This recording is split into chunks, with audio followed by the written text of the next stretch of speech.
From the outside, our family looked perfect. 2 beautiful kids, a rich dad, and a loving mom. But that was just a facade. In reality, my dad was a cruel jerk who forced me to wear makeup because according to him, I looked ugly otherwise. I think he enjoyed treating me like garbage because it made him feel powerful and important. To make things worse, he saw my brother as some kind of perfect angel who couldn't do anything wrong. That's why they often teamed up on me. One time my brother came home with an F on his physics exam and blamed me for it. He said, "My sister was listening to loud music, so I couldn't concentrate and study."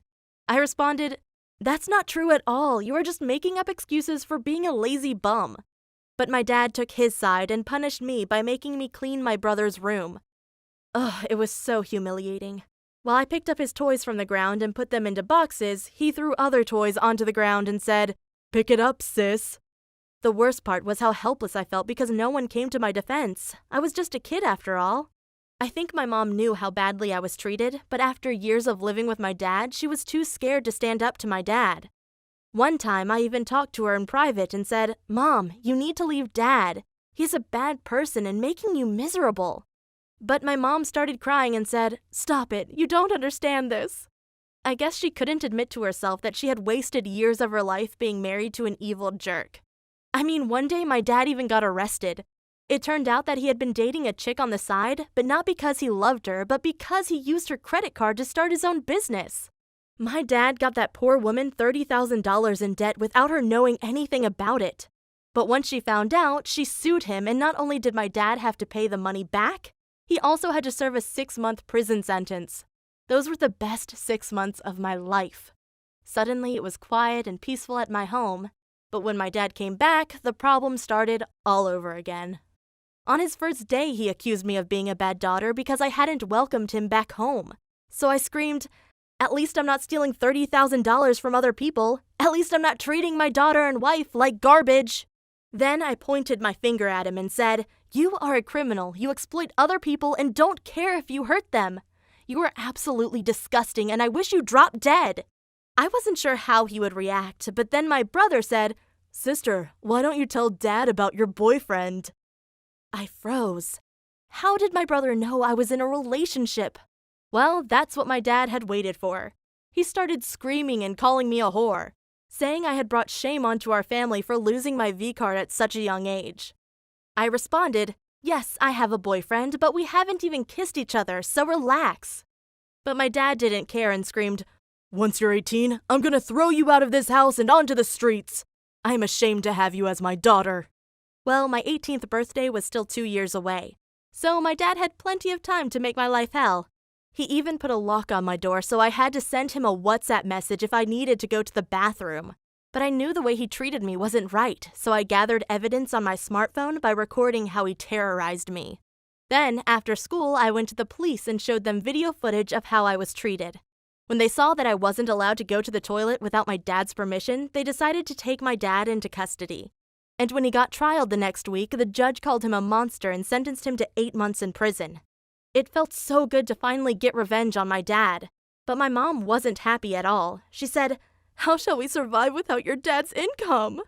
I responded, "It's not my fault that you married a jerk. Now you have to live with the consequences because I'd rather be poor than live with him for one more day." But we never became poor because my mom broke up with my dad after she found a new boyfriend who treated her with more respect. But it was too late, because my brother had already become just like my dad. One time I came home while he was making out with his girlfriend on the kitchen table.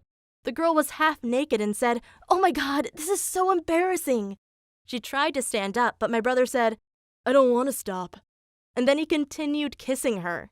I said, "That's not how you treat a girl. If she wants to stop, you have to let her go." That's when my brother stood up and came over to me. He pushed me against the wall and said, "You don't tell me what to do. Better be careful before I'll slap that arrogance out of your face." That's when his girlfriend pushed him from behind and said, "Let her go, she didn't do anything." My brother got seriously angry, turned around and screamed, "Shut up." Then he pushed her back more and more. I really thought he was going to hurt her, so I jumped on his back and screamed, "Leave her alone!"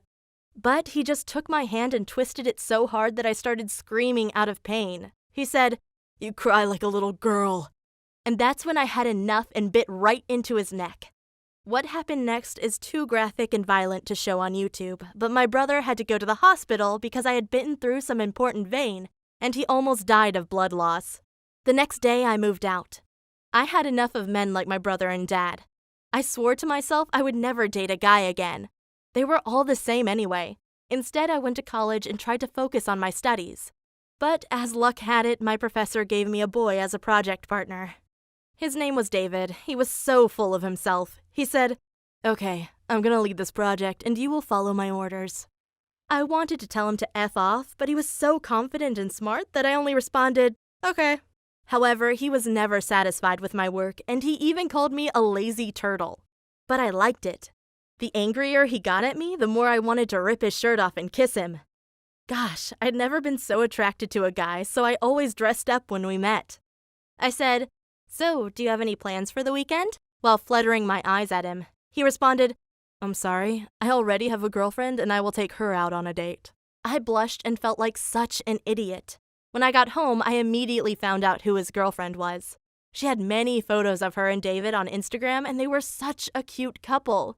I should have felt happy for them, but I was so in love with David that my heart was aching. But one time, his girlfriend came by to give David a folder. And when she saw me wearing a short summer dress and lots of makeup, she immediately knew what I was up to. She said, "So, you are my boyfriend's project partner?" I responded, "Yeah, I am."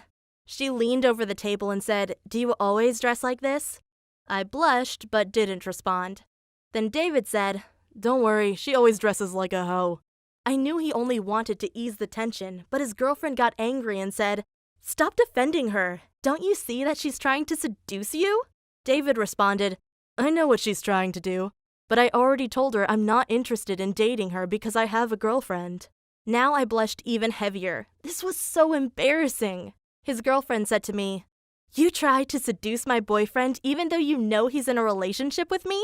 Shame on you. And David, from now on, you won't meet up with her again." He responded, "I'm sorry, but she is my project partner, so I can't stop working with her." Suddenly she screamed, "If you don't get away from that whore right now, it's over between us." He looked at her and said, "Fine, it's over." I could see how much his ex-girlfriend was hurt, but she didn't respond and just walked away. David said, "I'm sorry, she's always like that." I said, "No, I'm sorry. I'm such a horrible person." Then he looked me in the eyes and said, "Let's stop studying for today and watch a movie at my place instead." Oh my God, I knew I should have said no, but I couldn't resist. I just loved him too much. When we sat down on his couch, he put his arm around me. I'd never had a guy I was attracted to touch me like that. I cuddled myself against his chest and he said, "Oh, my cute little turtle." I think we were about to kiss each other when his smartphone rang. He took it out and said, "It's my ex." He picked up and I heard her say, "I'm sorry about what happened today. Of course I don't want to break up with you. I just had a bad day. I hope you can forgive me." But David responded, "No, it's over between us. I'm sick of your endless drama." And then he hung up. Meanwhile, I felt incredibly guilty because I was part of the reason they had split up. That's why I told David, "It's better for me to go home now." Of course, he wanted me to stay, but I left anyway. But when I had reached the door of his building, I saw his ex-girlfriend sitting outside on the stairs crying. I didn't want her to see me, so I went back into David's apartment and spent the night there. It was the first time I slept in a bed with a guy. David tried kissing me, but I told him no. However, the next morning, I woke up with David's arms around me and it felt so good. I turned around and when he woke up, he said, "There's my little turtle." And then he gave me a kiss. And yes, we are in a relationship now.